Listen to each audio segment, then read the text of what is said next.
For indoor pictures, there are a couple things you can do. One thing is very, very simple.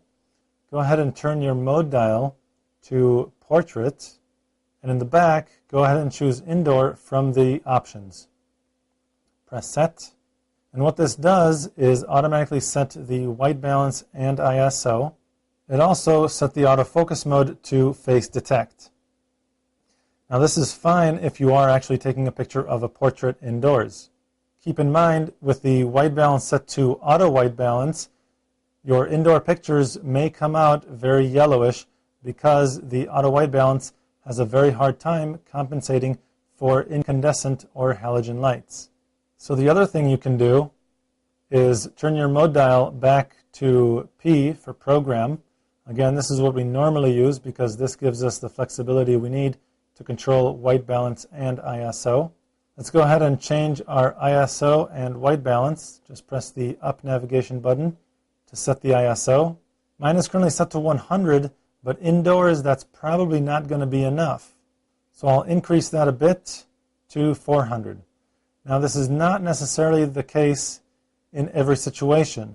Sometimes even when you're indoors you do have enough light for 100 ISO. But most of the time you don't have nearly as much light as you would outdoors, so therefore you need a higher ISO to compensate for the lack of light. Go ahead and press set. Now press the WB button here to set the white balance and move over to the tungsten or halogen setting. Go ahead and press set. Now the white balance and ISO are properly set. My focus is set to the center as opposed to face detect. I can change that if I want, but I'm pretty comfortable with having it set this way. I can focus on the face and then recompose the image very easily.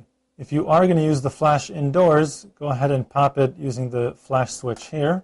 And keep in mind, when you press the shutter button halfway, to look at the values set by the camera.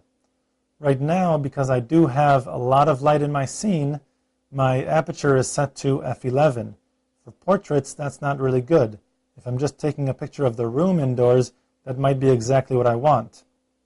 However, if I am taking a picture of the room, I may want to consider not using the flash because it won't be able to illuminate the entire room. For pictures of people, however, I may want to have a wider aperture opening, such as 4.5 or 5, in order to have a more narrow depth of field, so not everything is in focus. With the flash up and the mode dial set to program, I can't really do that. So you may want to really consider whether you want to use the flash or not in this picture. I'll go ahead and put the flash down. Now when I press the shutter button halfway, you'll notice that my aperture is a little bit wider, and I can use the dial to make it even wider still. So I can go with an aperture of f5. My shutter speed is currently set to 1000. Yours will probably not be that high because you won't have nearly as much light as I have in my scene right now. And now I know my depth of field is great for a portrait. I'll blur the background and I can go ahead and take my picture. If you're taking a picture of a long table with a lot of people, then you probably want to have a longer depth of field and a more narrow aperture opening.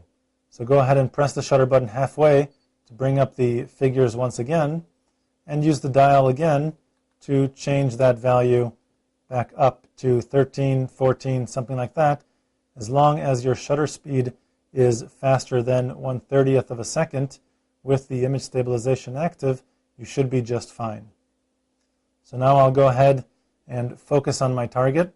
Again, if it's just one person, no problem.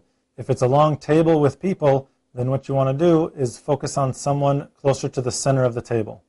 Press the shutter button halfway, let the camera focus on your target, and then you can recompose with the shutter button still pressed halfway, and then go ahead and press the shutter button the rest of the way to take the picture.